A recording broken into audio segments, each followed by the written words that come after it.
Ibu kota kabupaten ini terletak di Balanipa atau kota Sinjai yang berjarak sekitar kurang lebih 220 km dari kota Makassar.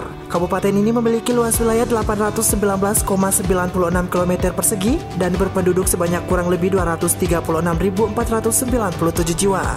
Secara topografi, Kabupaten Sinjai terdiri atas wilayah pesisir, daratan rendah dan daratan tinggi. Sinjai dikenal memiliki sejumlah pulau-pulau kecil yang termasuk ke dalam wilayah kepulauan. Di tahun 2020, Kabupaten Sinjai dan seluruh daerah di Indonesia bahkan negara di belahan dunia lainnya mengalami krisis akibat pandemi virus corona. Akibatnya pemerintah daerah harus memutar otak dan bekerja lebih keras, memastikan masyarakatnya tidak merasakan dampak pandemi yang terlalu kuat. Kerja tersebut terbukti pada pemerintahan Kabupaten Sinjai di bawah nahkoda Andi Seto Kadista Asapa dan Wakil Bupati Andi Kartini Otong. Program pembangunan berjalan dan berkemajuan, serta membuahkan hasil yang cukup signifikan. Di sektor ekonomi misalnya, bantuan stimulus bagi pelaku UMKM bergulir dan menyentuh sebanyak 11.000 pelaku usaha kecil di tahun 2020. Bantuan modal usaha ini senilai 2,4 juta rupiah per penerima. Selain itu, bantuan langsung tunai yang bersumber dari anggaran dana desa juga menyentuh sejumlah penerima yang hidupnya berada di garis prasejahtera. Salah satu jalan yang berada tepat di Dusun Ambi, Desa Bontolempangang, Kecamatan Sinjai Barat juga telah berhasil terlapisi aspal di tengah laju penyebaran COVID-19. Bekerja sama Pemkab dan pemerintah provinsi di bawah kendali Gubernur Sulawesi Selatan Nurdin Abdullah, jalan aspal sepanjang kurang lebih 10 km ini sukses menghubungkan dua kabupaten secara cepat, di antaranya Kabupaten Sinjai dan Bulukumba. Di sektor pembangunan fisik, Pemkab Sinjai sukses merealisasikan pembangunan jalan dan jembatan hingga menembus pelosok desa. Setidaknya telah terrealisasi 140 km lebih jalan dan sejumlah jembatan di tahun 2020 kemarin yang berfungsi memberikan kemudahan mobilitas penduduk. Dari sektor pertanian, Pemkab menyalurkan bantuan alat mesin pertanian di setiap kecamatan. Tahun 2020 sebanyak 50 unit hand traktor diterima Pemkab menoleh ke sektor perikanan. Pemkab Sinjai merealisasikan paket bantuan alat perikanan ke sejumlah kelompok nelayan. Bantuan ini menjadi upaya untuk memperlancar budidaya dan hasil tangkap nelayan Sinjai, di samping mendorong kemandirian serta produktivitas kelompok usaha kelautan. Bantuan sosial untuk masyarakat miskin masif disalurkan pemerintah kabupaten di tahun 2020.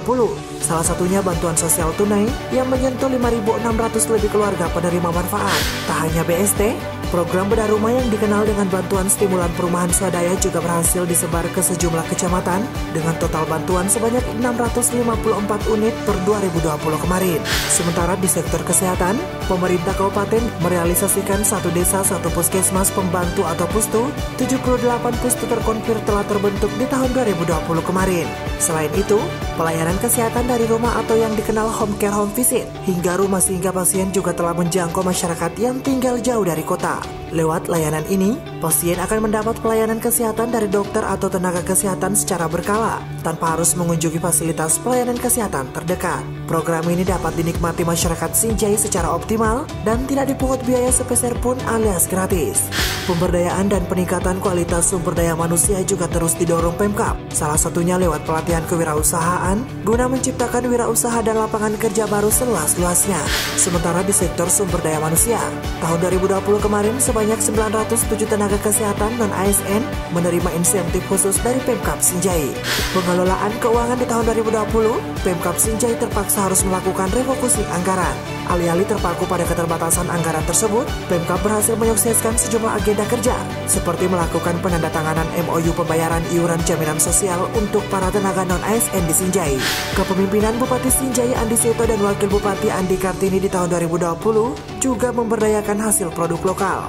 Pemkab menggunakan produk hasil olahan pelaku usaha lokal untuk bantuan sosial yang dibagikan ke masyarakat terdampak COVID-19 ini. Hal ini dilakukan agar pelaku IKM lokal dapat tetap berdaya di tengah situasi perekonomian yang sulit akibat pandemi COVID-19.